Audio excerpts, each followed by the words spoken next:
Hey guys, welcome back to another Lord Bane video. Today we'll be looking at how the Zorii vs Jabba counter works. Thanks for all those who had a quick look at that video I posted yesterday, mainly just the gameplay on how it is. I do realise that most of you just want to see on how something happens, so just the gameplay, which is totally fine. But today I'll be explaining on how the team runs and maybe some reasons why I don't have some characters in it. What mods do I use, what turn orders, blah blah blah, all that kind of stuff. So buckle in, it's going to be a bit of a video. Hope you guys enjoy. So I figured that because Lightspeed bundles are out, many people have light side resistance team. So they have Fin Po, I should say Fin Po, and they have Rose, and they have most of the Zorii team there. They just need to farm Zorii, which is, you know, that's fine. Hard node farm, which is a little bit annoying, but it's definitely worth it. They are such a great team. So I figured, well, let's re-show the counter to Jabba. I don't know if you guys recall, but Arnold, when Zorii was first released, he was able to beat Jabba with this team in a non-Datacron setting. So I will say, versing any sort of Datacron, Jabba is definitely very, very hard. I would not suggest it. Definitely, even the Thrawn battle seems way safer than trying to do this against a Datacron Jabba. So the footage should be rolling in the background for you. The footage that is going to be going on in the background is against not it's not against the damage immunity level 6, and it's not against the level 9 Bouchkron. So it's just a stacking offense, and I think it's just a garbage level 6 Datacron I was fighting, but nothing that's actually the top meta at the moment. It's just a Jabba team. So alright, so thanks for the comments as well. Some of you did ask why I wasn't using certain characters, like Rose Tico was a popular one, and also what mods I've been using for this team. So I'm going to quickly go through each character just really briefly, because this video might take a little while. So we're going to talk about the character that is always there no matter what, because he's the lead, which is Finn, original Finn. Balanced tactics, his leadership. It's a Zeta, definitely 100% important for those people who do have the Lightspeed bundles. Put this Zeta on straight away for the leadership. You will not regret it, especially in a Zorii team. Basically, this is your turn meter train engine. This is what makes this team so good. So if an enemy is damaged by a resistance ally, for each expose of them, that enemy loses 5% turn meter for each resistance ally. So 25% turn meter because there's 5 resistance allies on our team. And then on top of that, we gain 3% turn meter. So that's 15% turn meter there. So effectively, I think that's a 40% turn meter jump for us every time we hit an expose, which is crazy numbers. And not only that, we also reduce our cooldowns by 1. Incredible leadership. The entire counter, pretty much the whole team relies on this, and this is why it's such an amazing team, and it still is to this day. So incredibly important Zeta. Definitely get that straight away. Mods, I stripped his mods just after I finished the counter because I'm working on something else at the moment. But modding for Finn is quite simple. I didn't have him fast. I think he was around 260, 270. Protection stats you want to mitigate health, we all know that, because of thermal detonators. Potency is a good idea. Tenacity is also a good idea. Anything around that works really well. There isn't really a stat line you have to aim for Finn. He's really there just for his leadership. So we'll move on to Zorii, the next most important character. So Zorii really capitalizes on Finn's lead with exposes and whatnot. So Captain's Medallion, we gain so much turn meter, we cleanse all our debuffs, and especially when we're attacking exposers, we gain so much turn meter, and we call everyone to assist. Amazing ability, amazing. Zorii, you really want her fast. I think I had around 330, 340. Definitely not impossible numbers to reach. Again, with Finn, you want her to be protection heavy, not health. I think potency makes more sense than tenacity on Rose to apply. Sorry, not Rose. Zorii to get those exposers locked in. Zorii has quite a few important abilities, so we'll start off with her basic. If Zorii is stealthed, she will dispel all buffs on that target enemy, which you'll see in the footage when we are trying to get around Chrysanthemum's taunt. Once we get the buff immunity locked in, and we have Zorii do her Captain's Medallion, she goes under stealth, and then we can do, if we get the opportunity before Jabba takes a turn, because when Jabba takes a turn, he takes everyone out of stealth. So that's one of the annoying things about this battle is Jabba taking turns. So if we have the buff immunity locked in and Zorii can get 2 turns before Jabba does, she can go into stealth and then quickly dispel the taunt, and we can move over to Boosh, Leia, or Lando, or Embo. Most of the time we want to go after Boosh though straight away. So once we get that buffer cell, then we can move on to the next character. Towards the end of the battle, when you're fighting Chrysanthemum and Jabba, there's not as many exposers on the field for you to fuel your turn meter train. So what ends up happening is Jabba takes more turns, meaning Zorii's stealth doesn't last very long. And what the problem is with that is we need to land a healing immunity on Jabba to make sure we can actually get through him, because he has so much recovery, and especially when we're removing turn meter, he's getting all that bonus protection. So it's vital that we land this healing immunity if you want a one-shot. So and the only way we can do that is if Zorii is stealth. And the problem with that is, as I've explained, basically the scenario is we use Captain's Medallion, we go into stealth. By the time we get to another turn, Jabba has already taken a turn and pulled us out of stealth, basically rendering this useless. So I usually just do a basic because there's no point. What we need to do is line up the shot with Hero Finn. So what I tend to do is I do a mass assist, go into stealth.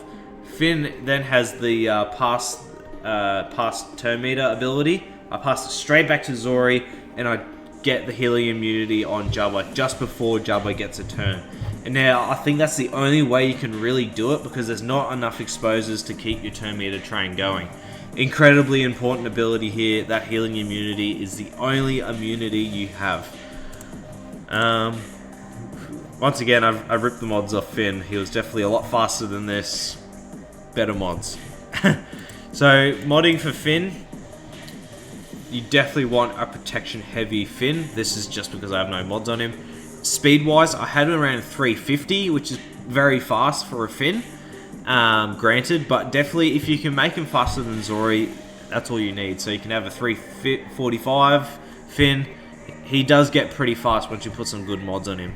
I would suggest potency mods for Finn as well, landing all those exposers. So the ability I'm talking about where you can pass the turn over is, swap turn meter with a resistance ally. Incredibly important towards the end of the battle when you need to land that healing immunity on Jabba.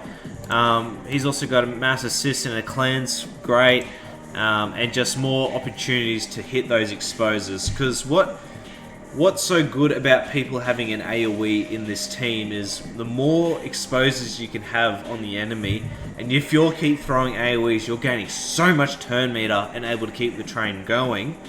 But as the team shrinks and you get down to Jabba and Chrysanthemum, there's not enough exposed to keep you going. But definitely at the start of the battle, AoEs are your best friends to keep that turn meter train moving. Resistance Hero Poe, similar to Finn, you can have him a bit fast and bulky. His most important abilities, I believe, is the buff immunity on this, because this is how we get it or lock it onto Chrysanthemum, and then we're able to dispel it with Zori's basic if she's stealthed. Stun is nice, but I think they are immune to stuns, so I can't quite remember. Buff dispel, blah blah blah. The problem is with this one, his blaster, he dispels buffs first before he applies the buff immunity, which is, in Chrysanthemum's case, it doesn't matter, because you dispel the taunt, he just regains it.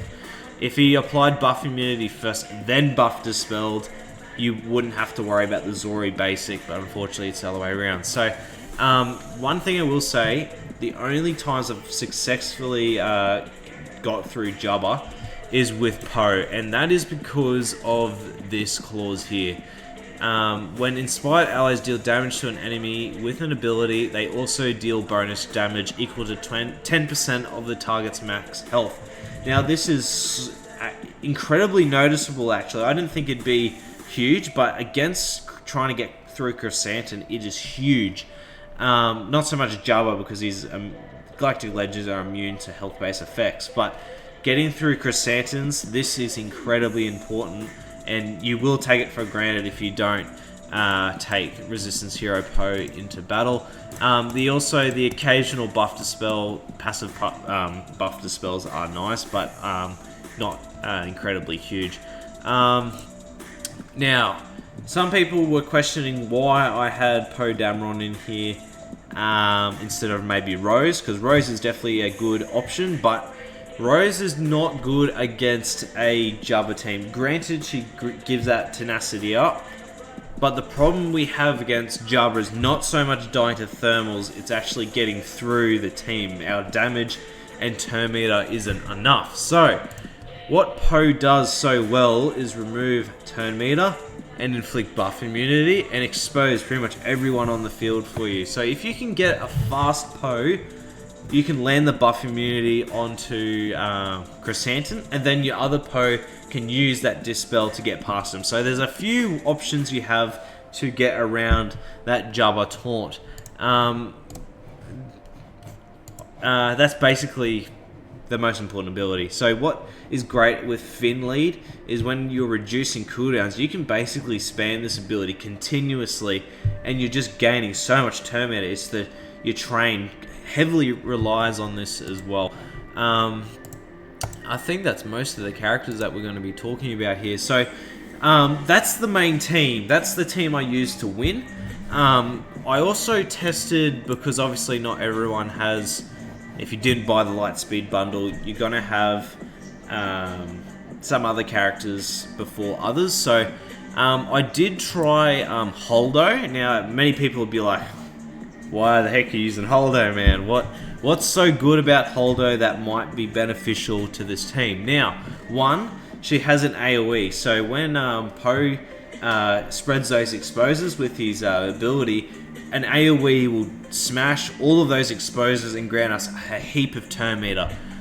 So what is also good about Holdo, she's supposed to inflict daze on this AoE, which daze is so powerful against the Jabba team to stop those multiple assists from Leia especially. It's just, she seems to assist so many times, and when you daze her, it basically turns her off. So I did try a few battles with Holdo, and you are seeing her right now, but I had a horrible time trying to land a daze. Like, I only seemed to land it on Jabba of all characters, which isn't bad obviously, but really we wanted to try and land it on Leia. And now the problem is why she sucks at landing debuffs is because her potency is 7%. It starts at 7%. So I loaded Holdo up with a crap ton of potency. So she was like almost, I think, 170% potency, and I had a Datacron on there that granted us another 50%. Now, even with that massive potency, I still had an incredibly hard time trying to get a daze on Boosh. I don't think I landed any daze at any point. That's basically the only reason I had Holdo there. I had it a little bit fast, probably 280, 270. She also gets that 50 speed boost as well in her unique there. I didn't have a Zeta on her. I don't think it actually matters in this kind of battle. She's literally there to try and land that daze. Obviously the cleanse is nice, but nothing too special. I also tried with... where is she? Jedi Training Rey. Now, she's good because she gains a lot of passive turn meter, and so she's getting a lot of turns. Now, this does help, but I've never won with it. So you've got a locked-in healing immunity, which is great. It helps you so much trying to get through Jabba and Chrysanthemum. You don't have to rely on Zori's stealth trying to land that healing immunity there.